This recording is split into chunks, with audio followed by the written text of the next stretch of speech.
nag-grocery kami. Ito, bumili kami ng dalawang bag na bigas na Jasmine. Parang hindi pa balik-balik sa tindahan. Agoy. Agoy. Kay mga kananay, rice is life talaga. At bumili ako ng malalaking hipon sugpo. Yan mga kananay, malaking sugpo at magsigang ako nito mga kananay. Ayan, meron tayong mga, ganito ang mga isda nila dito mga kananay. Ready to cook na siya. Ayan, linis na siya. Ayan. So, since naman ito ni Matthew, and meron kaming, ano ba ito?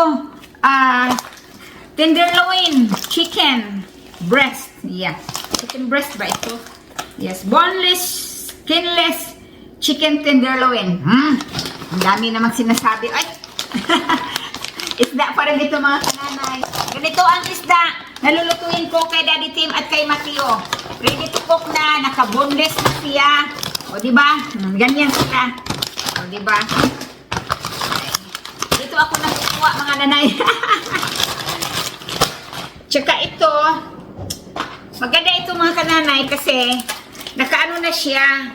I-ano ko na lang. I-separate ko na lang siya ba?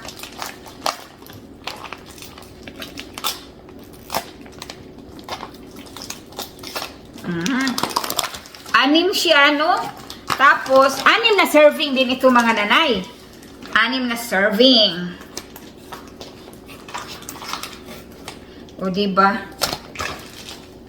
Kasi, ito yung chicken na gagamitin ko kay Mateo at ni Tim. Kasi, hirap sila mga kananay kung may bones. Sanay talaga sila sa walang bones. Hindi sila marunong kumain mga kananay. Katulad sa atin ba? Pag kumakain kami ng may bones mga kananay, antayin ko matapos sila kasi ako ang sa Bisaya pa, tilukon ako. Sayang. O diba, 6 na 6. Dito dear, come here dear. Yeah, more grocery. What is this dear? Ayan. Mahilig si Daddy Tim nito mga nanay. Ayan, meron kaming orange. What is this? Navel orange. Navel orange. Bread. And bread. Marami pa mga nanay. Kaya, ganito dito pag mag-grocery. Kasi, parang hindi na pabalik-balik sa tindahan.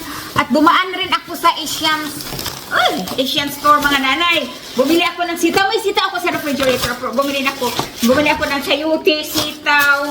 At saka ito. Ayan. And then, lumpia wrapper. Ayan, ang tea ni Daddy Tim. At saka, ito mga kananay. Bumili ako ng isang piraso nito. Subukan ko. Kasi makakain na kasi ako ng gluten mga nanay. That's the reason. Bumili ang nanay Jenny. O, ito mga nanay, no? Mayroon tayong lumpia wrapper kasi mag-rolling ako ng mga lumpia. Parang ilagay ko lang sa freezer. Mas madali kasi pag mayroon ka lang nakahanda. Marami pa kaming binibili. Ito, bumili din ako ng sardines, no? Ano siya? Olive oil siya mga kananay ang ginamit niya. Hindi siya tomato sauce. And Daddy Tim, nagdampot din pala siya ng butter. Unsalted sweet cream. Bakit unsalted itong kinuha ni Daddy Tim? Kasi ginagamit ko rin ito sa pagluluto mga kananay, no? Pero real butter ito, hindi yung margarine. Tapos, ito na nga, sabon pala ito mga kananay. Sabon ito. Iwan ko bakit napunta kami sa sabon na ito mga kananay, pero maganda siya gamitin sa balat. Tsaka parang natural siya ba?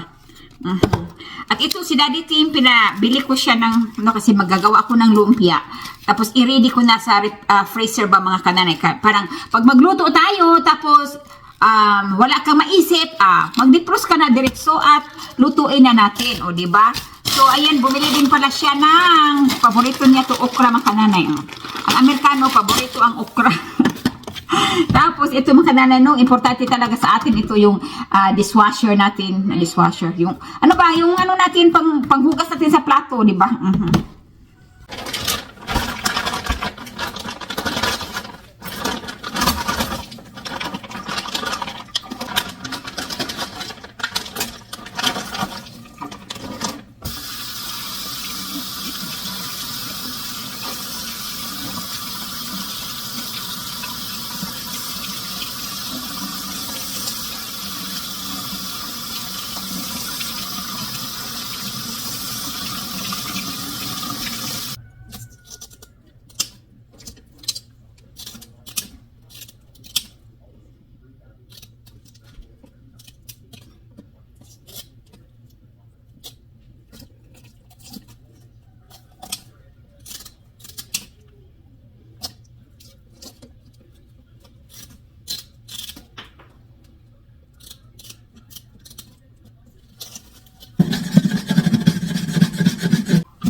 So ngayon, ilipat natin siya dito. Ayan.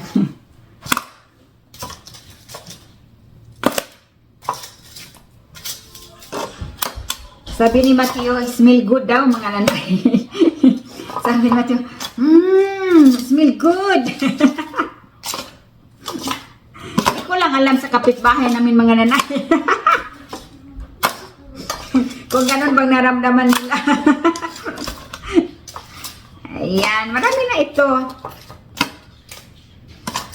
Wala kasing pampano. Naghanap ako ng pampano. Pampano ang gusto ko. Eh, wala eh. So, ito na lang. Huwag na tayong mag-ano pa. Huwag na tayong ma-arte pa.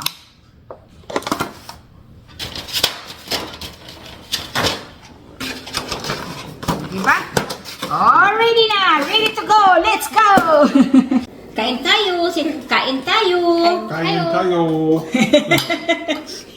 You're funny too! Here, it's crunchy. Naisipan kong magluto ako ng chicken, yung buo, at i-ano ko muna ito, ilaga ko muna siya, pagkatapos i-fried, no? Kasi yung parang maiba naman. Tapos, nagluto rin ako ng spaghetti. Kunting-kunti lang talaga na magkasya lang sa kanilang dalawa kasi hindi ako masyadong makakain ng spaghetti nang dahil nga naman siya acidic. Yung tiyan ko mapuno sa acid. Kaya minimize lang ako. Kakain mo ako pero kunting-kunti na lang. Hindi katulad noon talaga, noong ako'y nagbuntis ni Matthew, ay talagang kahit isang plato, kaya kong ubusin. Kaya kong ubusin pa rin kahit isang plato. At the problem, acid nga siya nang dahil nga no tomato nga yan siya. So, ayan. Hinati ko lang yung chicken. Hinati ko siya. Tapos, hinugasan. At ito, naglagay na ako ng tubig dito sa pan na ito. At nilagyan ko ng tanglad, pamintang dahon, at saka asin, sibuyas. Parang yung ano niya, yung laman niya ay magkalasa. At nilagyan ko rin siya ng ground paper. And then, yan ang asin, no? So, pakuluan ko lang siya ng mga 20 minutes, no? At parang manuhot-suhot yung timplan niya sa kanyang panuluban. At yan na nga, kumulo na. So, ito, pinalamig ko muna bago ko siya i-fry.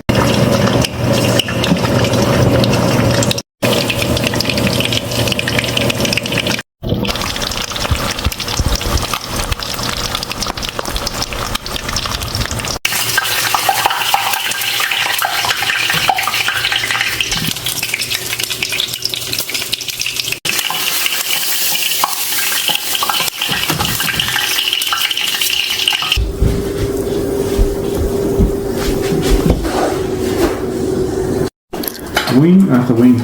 Wings are hungry. What's this? Let's see. Bite, Mateo. Crunchy.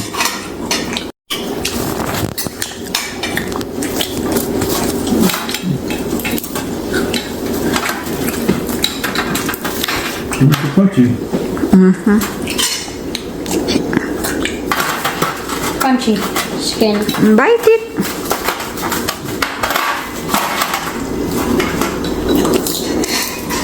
Crunchy.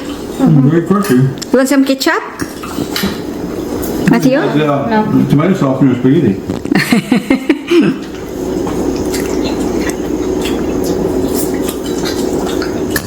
Kain tayo mga mador. Ang daw Kain tayo. Kain tayo. Kain tayo. Kain tayo. You're funny too. Here. It's crunchy. Yeah, very Crunchy.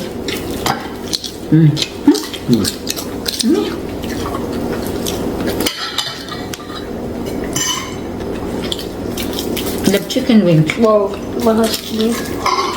Some chicken wing? No, I'm trying to eat my spaghetti too. I know you're not very hungry because you eat a lot. It's a napkin.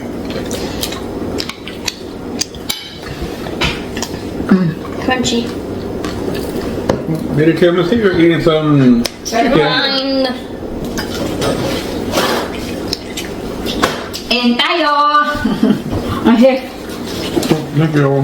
I believe you understand this process when drafting Kain tomato tayo. sauce. Kain tayo.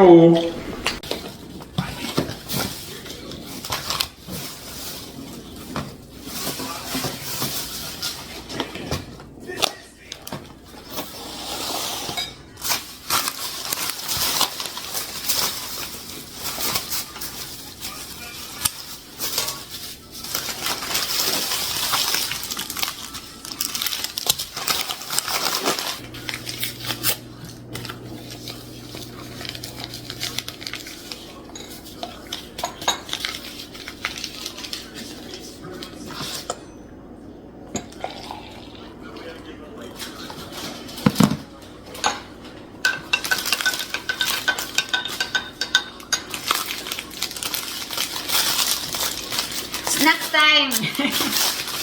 Mag-snack tayo mga nanay! Subukan natin itong bread na to. Vanilla.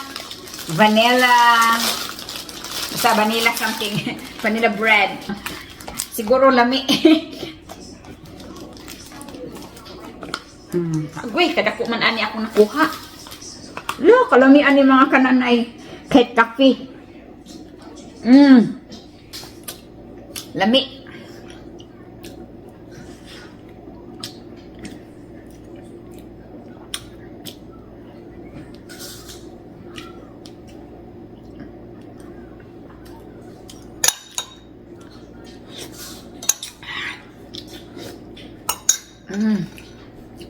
Nya hugasan na to sa hugasan. Tapos kaunon. Agoy. Ako. Ang hinugasan inumin. Tipid.